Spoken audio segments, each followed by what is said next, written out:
Today we're going to go over our reading strategy skills for the week. Our first strategy here is ask and answer questions. You should be looking at this page here on the left, page number 76. When we read, it's really important that we're asking ourselves questions as we read. If we were never asking ourselves any questions, then we wouldn't know if we were understanding what we're reading. Asking questions is an awesome way for us to understand, for us to know that we understand what we've read. So, if we look at this picture, here, we can see that it's telling us that it started with snow, right? That's the heading.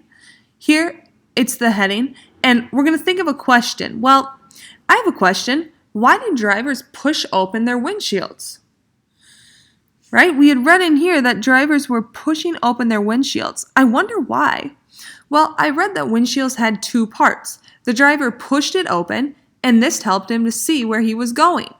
Now I can answer my question. Opening the windshield helped the driver to see better. All right, so think about some of those questions. Now, some of this you might be doing naturally. Like, for example, yesterday in our Zoom call, we talked about what is Humphrey doing, right? Well, we were predicting what he was thinking. We were asking questions about what we thought was going to happen next. Those are all great strategies to make sure that we understand what we're reading. Our next skill is our cause and effect. That's our comprehension skill on this side of the page. Now, a cause is why something happened.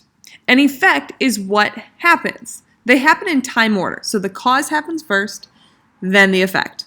Now, there's some signal words that are going to help us out. Words like because, as a result, those show cause and effect.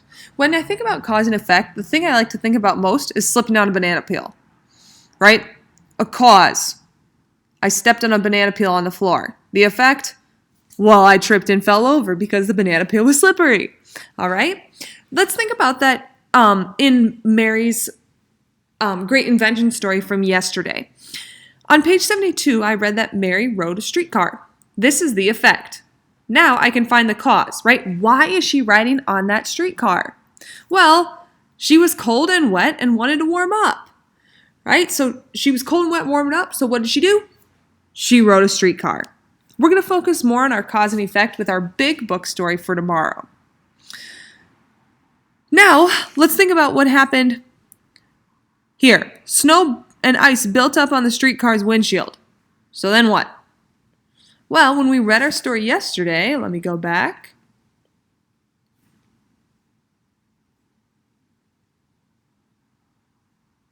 All right, so we're right here. She was cold and wet because she wanted to warm up. She rode a streetcar, right? Cause, she's cold and wet. Effect, she gets on the streetcar. Then, Mary watched snow and ice build up, right? That was the cause. So then what was the effect? He couldn't see and he had to push open the windshield. All right, so good stories, interesting stories, a lot of times have cause and effects that help us realize what's going on and make the story more interesting. Let's look at our next two. This week we're studying biographies. Biographies tell the true story of a real person's life, and it's written by another person. All right? So I would not write a biography about my own life. I might write a biography about Miss Bryant's life, right? Because it's me talking about her. So that would be a biography. Now, biographies are told in time order, right? I wouldn't tell you about when Miss Bryant was in high school and then jump back to when Miss Bryant was in third grade, right? I'd start when she was in third grade, then I'd move to high school. Now, it could also have diagrams or sidebars too. Like some of these sidebars and diagrams in Mary Anderson's story was the one right here where it was talking about the windshield wiper, right? This was a sidebar because it was telling more information about her invention. And then finally, metaphors. The sun is a yellow ball is a metaphor. It compares two things that are very different. Is the sun actually a ball? No, it's not like a bouncy ball that you could bounce up and down. No, but it kind of looks like it's a yellow ball when it's sitting up in the sky, right? So that's a metaphor. Look at this one. On page 72, I see the sentence, the sky was a gray curtain. Well, the sky wasn't really a curtain like I could pull back over my window, right? It's just a metaphor saying the sky was a gray curtain. It looked like a gray curtain, right? Comparing the sky and a gray curtain.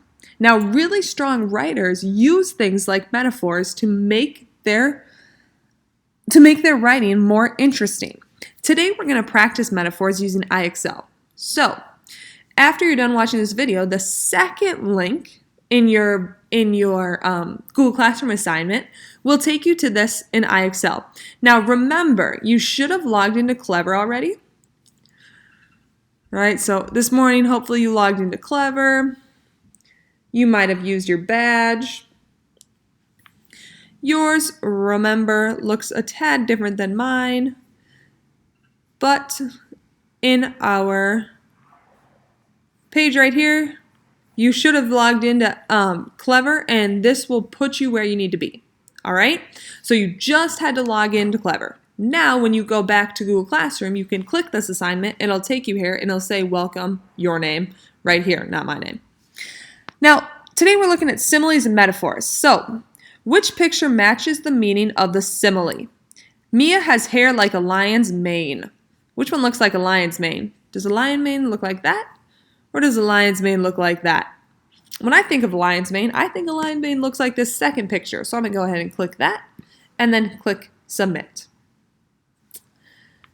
What about this one? Which picture matches the meaning of the simile? The cookies tasted like lumps of sand. Lumps of sand, is that a good taste or a bad taste? Well, I've never personally tasted lumps of sand, but my guess would be it would be an awful, terrible taste. Which one looks like he just had an awful, terrible taste? First one or second one? Yeah, that second one. Looks like he just had an awful taste in his mouth. All right?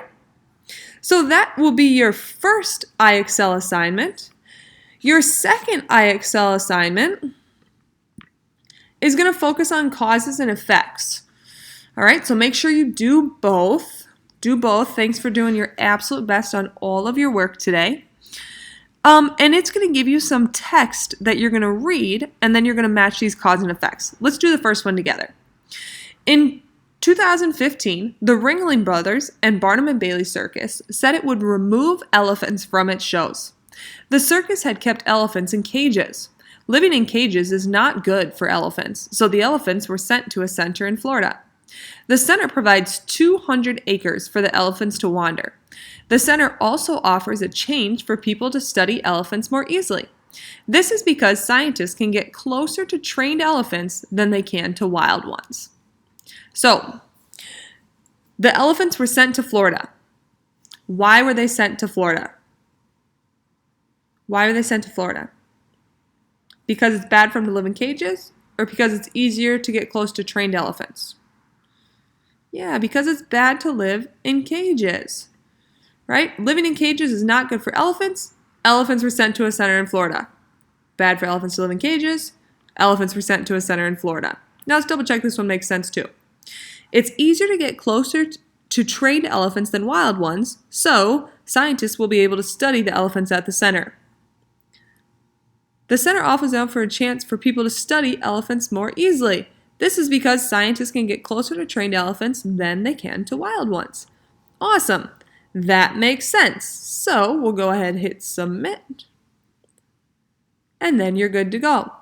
Remember, make sure you're working until a SMART score of 80 or for at least 30 minutes here. All right? If you've got any questions, make sure you reach out, and good luck on your work.